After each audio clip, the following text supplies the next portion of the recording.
behalf of Global Knowledge Sharing Organizer, it's my great pleasure to welcome you to our virtual conference.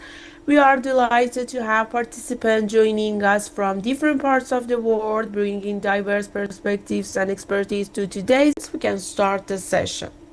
Okay, there And you it's go. my Let me pleasure go. to All have you right, there here you as go. a presenter. Good morning, everyone. It's a privilege and a pleasure to be here with you today, and I want to begin by expressing my sincere gratitude to the organizers for the kind invitation, and to each of you for taking the time to be present and engaged. My name is Dr. Gnanasegaran Salaya from New Jersey in the east coast of the United States. Today, I invite you on a journey into the fascinating world of how we learn. Not just what we learn, but how we think about our own learning. This is a topic that is relevant to every teacher, every student, every professional, and every lifelong learner in this room. Metacognitions and self-regulated learning among adult learners. Now, the terms metacognitions and self-regulated learners in adult education may sound like a complex academic terms, but the idea at their core is simple. Metacognition is the awareness and control we have over our own thinking and learning processes. In essence, thinking about thinking.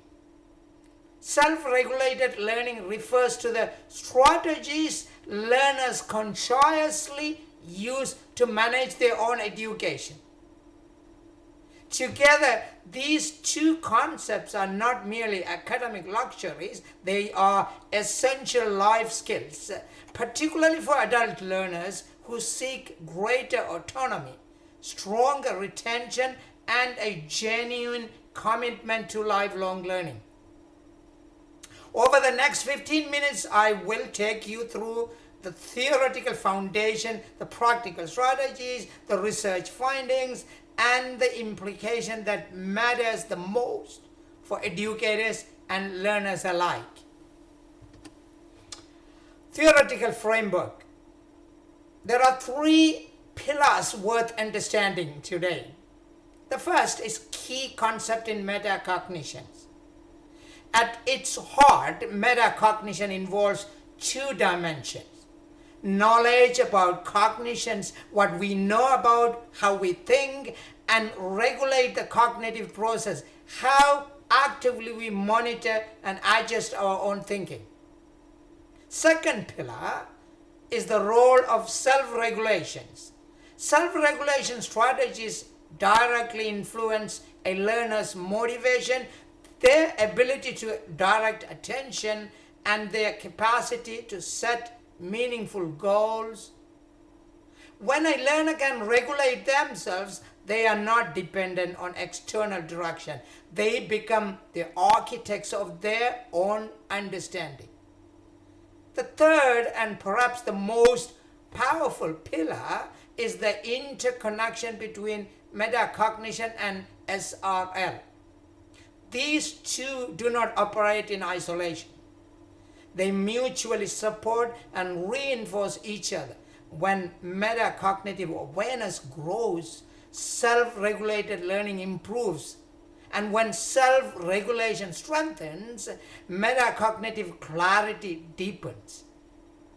This interconnection is the engine of effective independent learning. The next slide is metacognitive strategies. What strategies do we use? Theory is essential, but strategy is where the transformation happens. Let us look at metacognitive strategies, the practical tools that learners can use every day in the classroom or at school. The first strategy is understanding the definition and types of metacognitive strategies.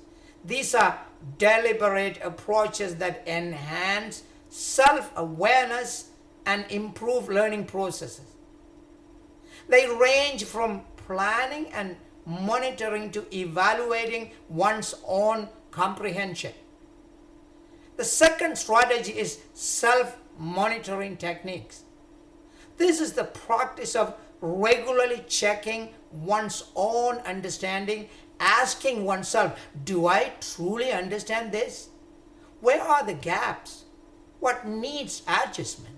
These honest self-checks are incredibly powerful in identifying areas for growth before they become obstacles. The third strategy is goal setting in learning. Clear, achievable objectives are the compass of any learning journey. When learners define what they want to achieve and why, they maintain motivation and focus even thorough difficulty. These three strategies, when practiced consistently, transform passive learners into active, self-directed ones. The next slide will take me to reflective evaluation. It is one of the most humanizing aspects of the learning process. Reflection is more than looking back. It's the bridge that connects theory with lived experience. When learners reflect meaningfully, their understanding deepens and their retention improves in ways that no amount of passive review can replicate. There are rich and varied techniques for reflective evaluation available to learners and educators alike. Journals where thoughts are processed in writing, group discussion that surface different perspectives, and structured feedback session that offer honest, constructive mirrors of one's progress. And perhaps most convincingly, the case studies on reflection. This field tells us that real life application of reflective practices leads to measurable improvements both in students' academic performance and in the professional development of educators. Reflection is, in short, is not a soft skill. It is a high impact learning strategy. SRL and adult learners, self-regulated learning and adult learners, and I am connecting this one with adult learners. Now, adult learners are a remarkable and often underappreciated group. I know I have been teaching adult learners, even now I'm teaching adult learners, so I'm very much close to the adult learners. They come to learning environment with rich and diverse life experience. And they are, in many cases, deeply self-motivated. These characteristics are genuine assets that can enhance engagement and deepen understanding. Yet, adult learners also face unique challenges in self-regulated learning. Balancing education with work responsibility, family commitments, and the pressures of daily life makes sustained self-regulation genuinely difficult. I see that one in my own eyes in practice. This is not a weakness, but it is a reality that educators and institutions must take seriously and design around and plan around. When they do, the benefits of effective SRL strategies are transformative. Greater autonomy in learning significantly improve retention of information, and higher overall success rates in educational outcomes are all well documented rewards of effective self-regulated learning support. The message is clear. Investing in SRL for adult learners is not an option, it is essential. Research methodology. So how I did my research now.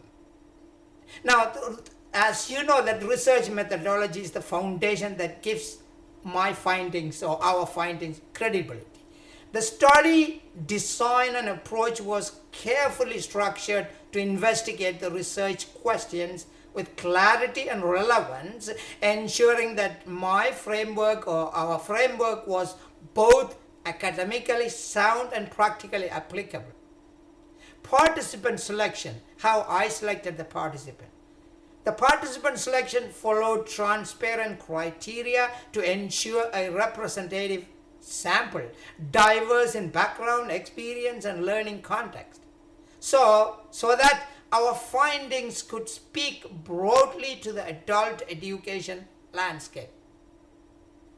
And my data collection method, how I collected the data for this research, was chosen specifically for their appropriateness for the research objectives, combining qualitative depth and quantitative breadth to paint a full and honest picture.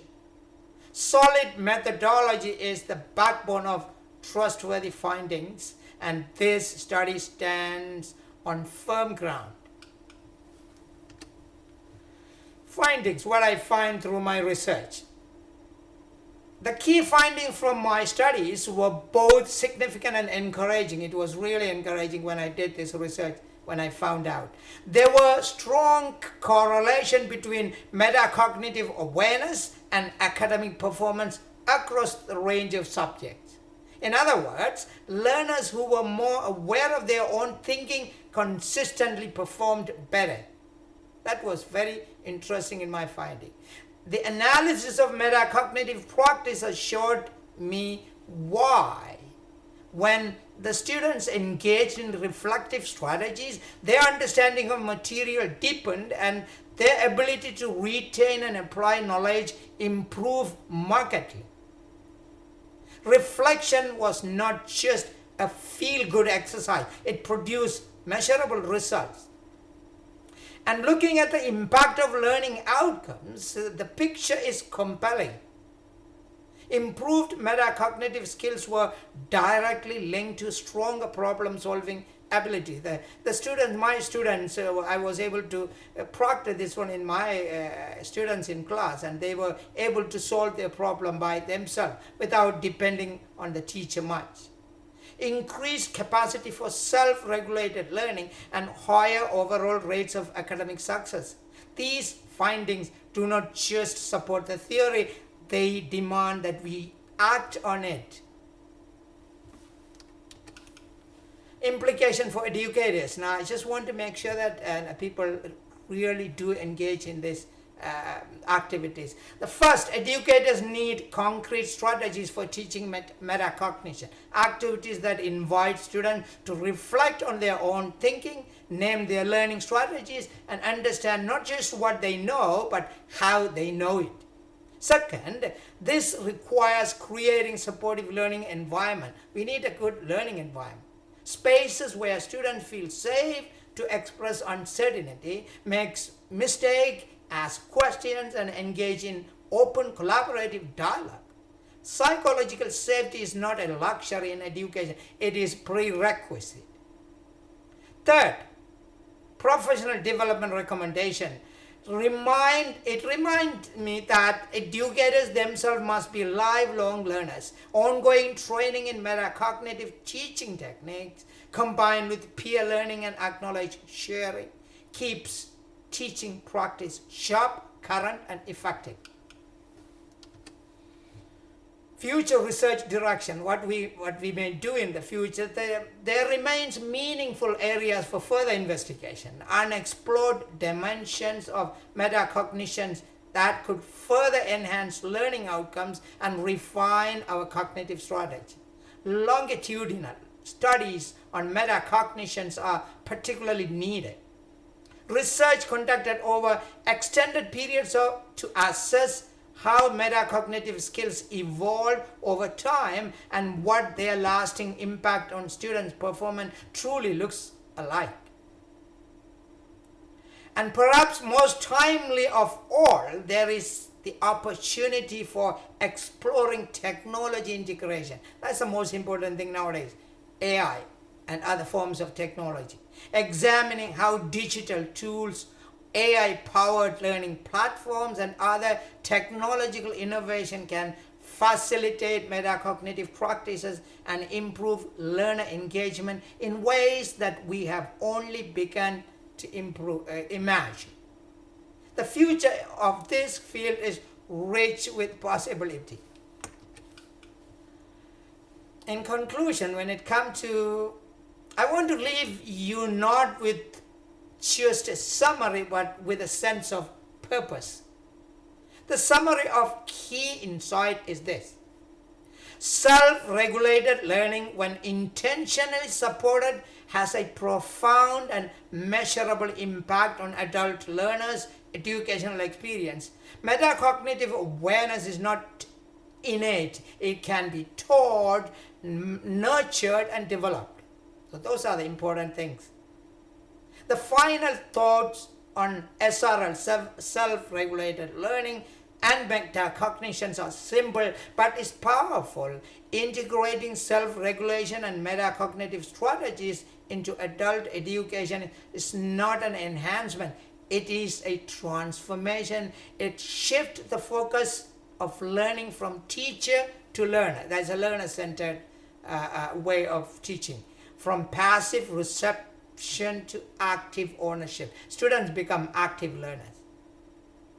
And the call to action for adult education stakeholders, which I would guess that the participant today and professors and all other teachers, is directed to every one of you, educators, policymakers, curriculum designers, and institutional leaders.